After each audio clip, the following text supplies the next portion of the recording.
And we're back. I promised you guys I was going to take part of the summer off, but I would be back after Labor Day, and which is always the Shelby, North Carolina Ham Fest for me. And here I am. I am super excited to get back at this hobby and make some videos. The good thing about the Shelby Ham Fest, I spent 4 days there. I spent a lot of time talking electronics, ham radio, audio, with just other techie kind of geeks like myself, and it's gotten me all fired up. So hopefully I'm back and back with a vengeance. I'm super excited about some of the stuff we're going to get into, and I will talk about that a little more as we get into this video. Some of my directions are changing a little bit, but we'll talk about that. And I think you'll actually like some of these directions I'm going to talk about. But yeah, one thing I will say is I needed the break. I realize that now. I was getting burnt out, just making videos week after week, content, editing, production, prep work, on the bench. It just becomes a full-time job. And guess what? I've already got one of those. I don't need a second one. So, going to try to find a way to pace this a little better, but, we're ready to make some more videos. So let's dive on into the first topic. First topic today is a little bit of a tech tip maybe, or just a question and answer. It comes from a viewer. His name is John, and he asked me a question the other day. I'm going to turn my head here a little bit so I can read this for you. He said basically, hey Mark, I've been watching a lot of your videos and reading Robinette's website, which by the way is a great resource for info on tubes, especially on how tubes works. I'm really getting the fundamentals down at this point, but he says I'm really struggling with this one concept, and that is, why is the B plus DC voltage so high? Why even use 300, 400, 500 volts in a tube circuit when at the end of the day you've got to find a way to get rid of that high voltage and feed out just the DC signal onto your speaker wires?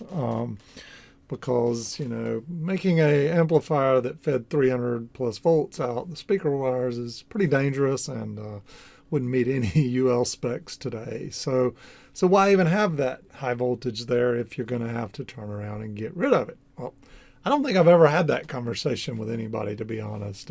Maybe in a lot of other ways, but not directly. Here's the reality. It's not like the engineers of years ago when all these tube amp concepts were being created. It's not like they sat down and said, hey, if we could just get rid of the DC high voltage here, then we could feed through this low level signal into this vacuum tube and out the other side of it and onto my speaker wire, and we'd be good. I'm sure someone thought that. The reality is it's not possible.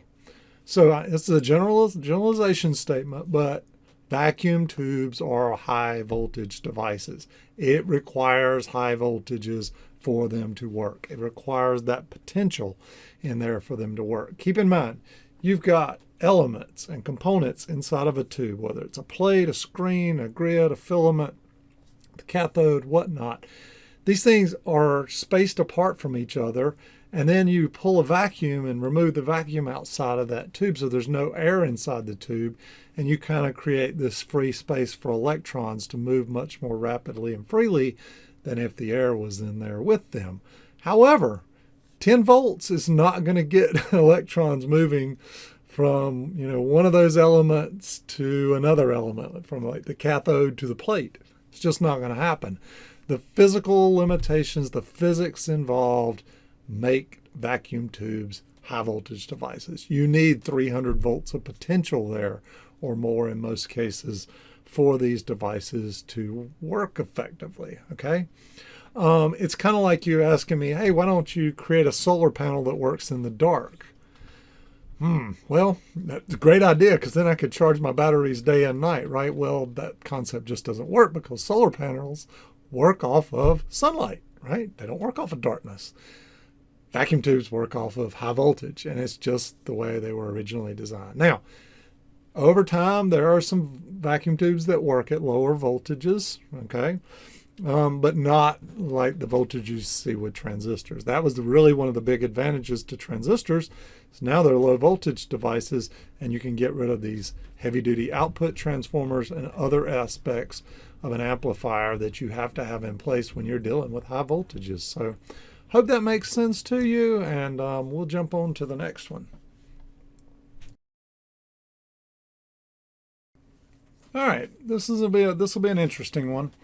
And it's probably a bittersweet topic both for myself and for my viewers.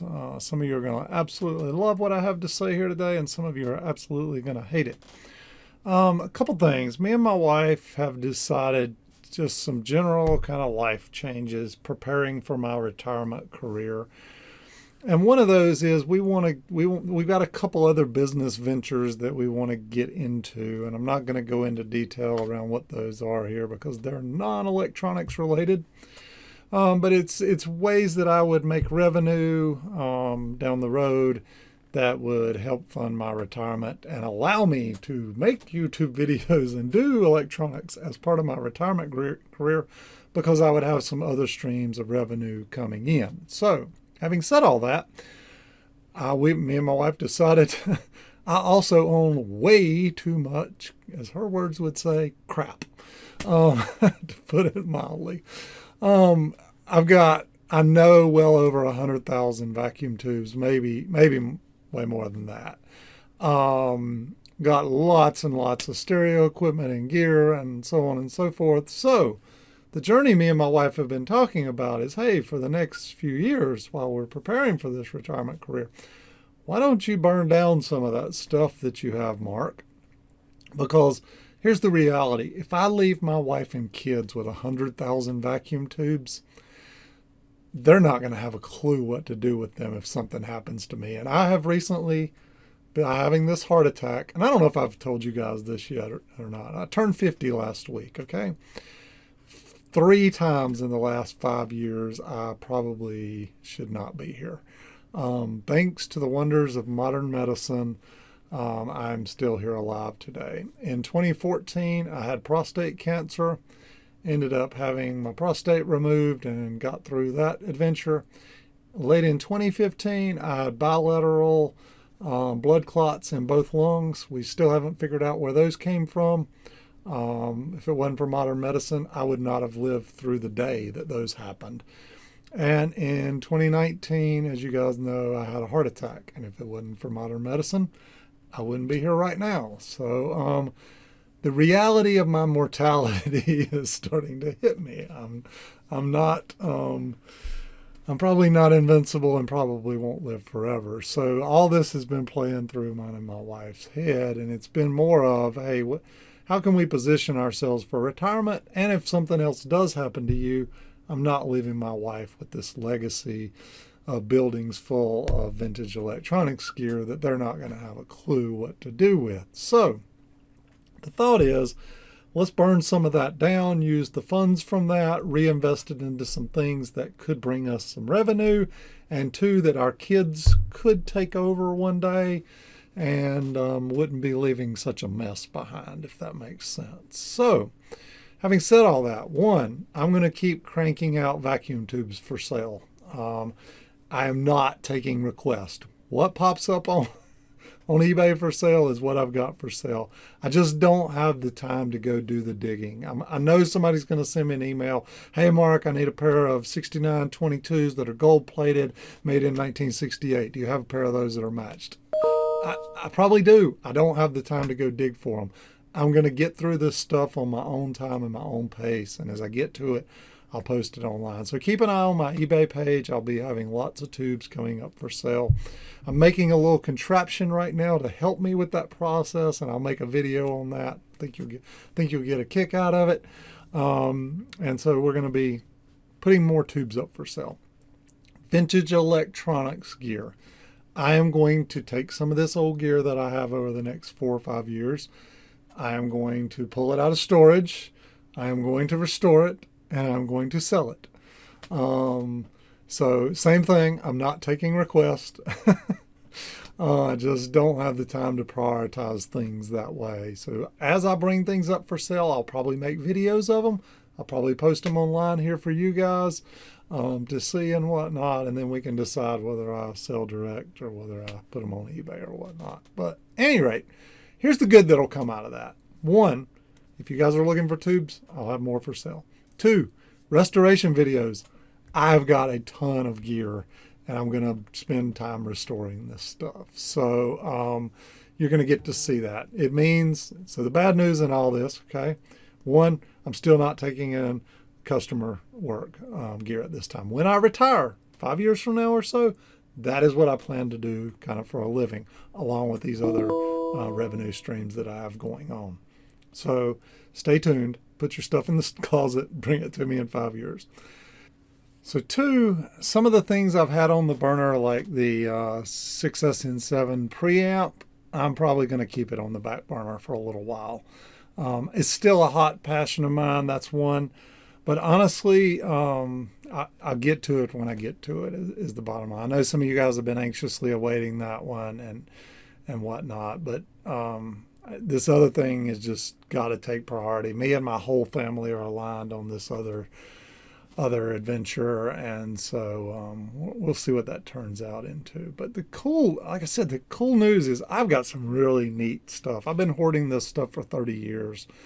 And, as I can get to pieces, restore them, make videos of them, get them available online, you'll get to see a lot of stuff you've probably never seen before. A lot of solid state stuff, a lot of tube stuff, some ham radio stuff. Who knows? I got a lot of all of it. So, anyway, that's going to be our focus for the next while is, just trying to thin the herd of the stuff I've been hoarding for many, many years, and making some life transitions here. You reinvesting that elsewhere.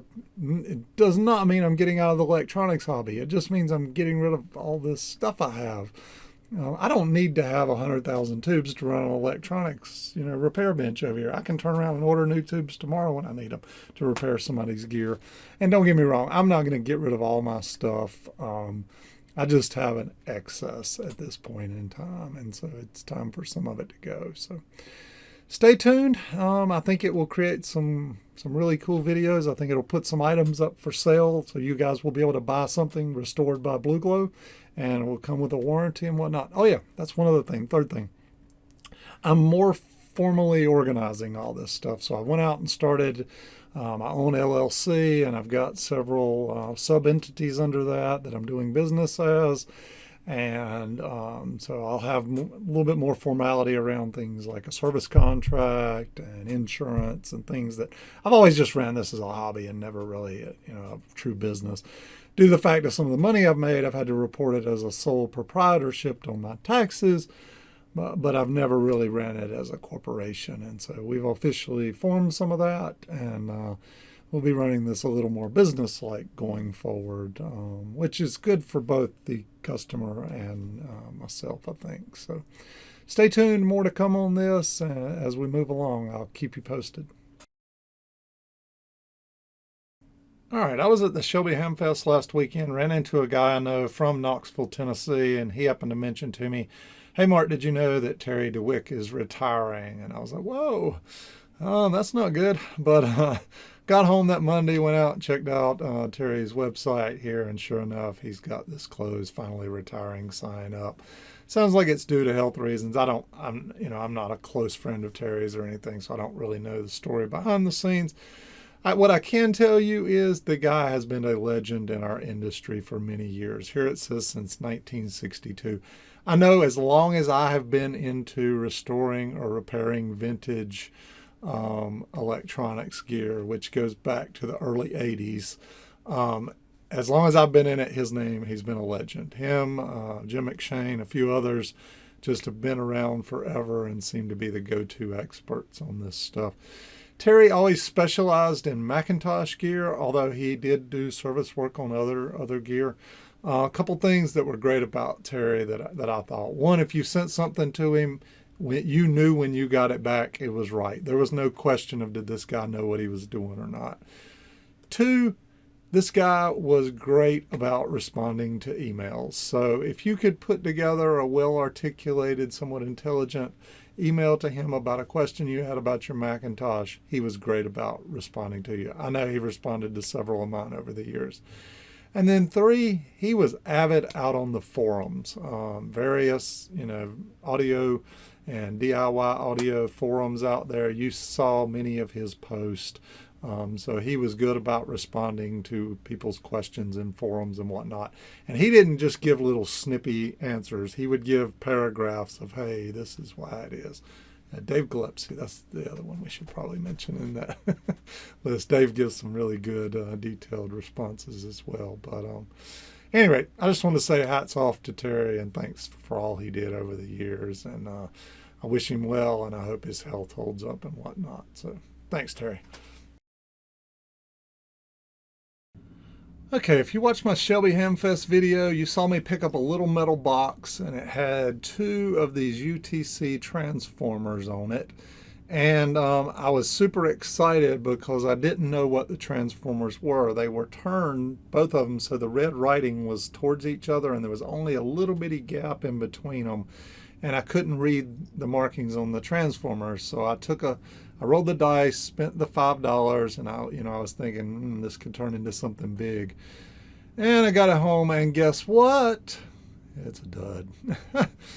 Primary 500 ohms, secondary 500 ohms. It's basically an isolation transformer with no step up or no gain. So, I didn't win out on this one. However, you never know with this transformer rewinding business thing one day. Maybe, just maybe, you could gut this thing and turn it into something that would play a good moving coil step-up transformer. But I did not win on this one, and such is life.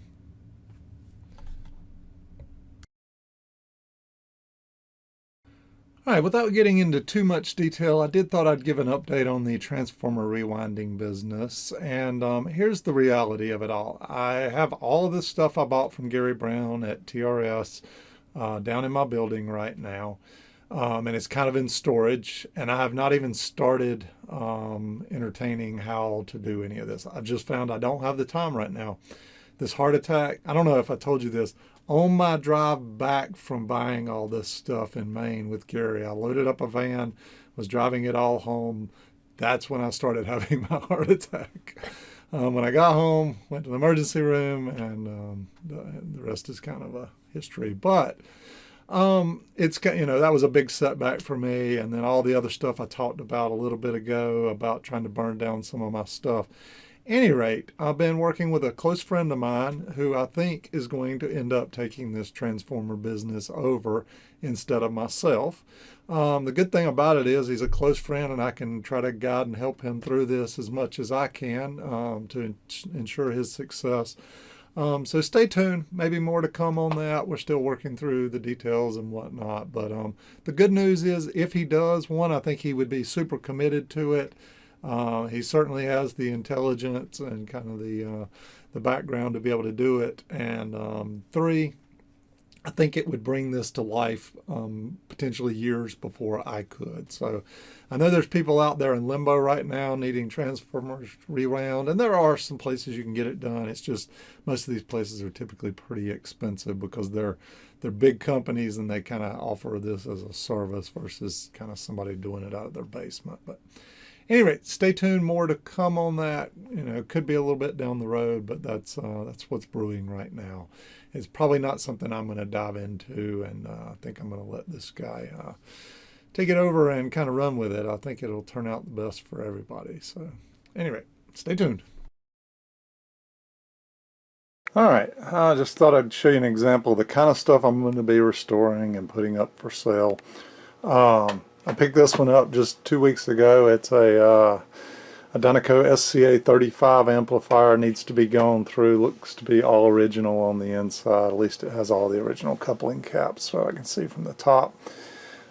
This looks like to be an R200, and guess what? A 202B Fisher amplifier here, all with really nice wooden cases.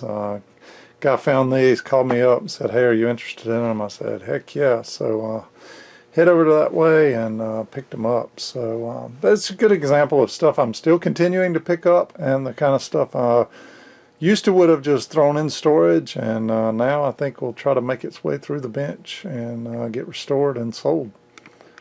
All right, thanks for watching, everybody. We're going to call this a wraps for today. Hopefully some of these updates I'm giving you is giving you a little bit of insight into where I'm at in my life and the changes I'm needing to make. I know I take you guys down some winding roads. One day I'm doing a transformer business, say the next I'm not. One day I'm doing a preamp, hey, the next I'm not. You know, it's just things like heart attacks I wasn't exactly planning on in the middle of all this. You know, not only that, my day job is crazy busy lately. Matter of fact, I travel a good bit during the weeks. So anyway, it is what it is. We'll do what we can do, and we'll have fun doing it, and hopefully you'll have fun watching. So stay tuned, everybody. Thanks for watching.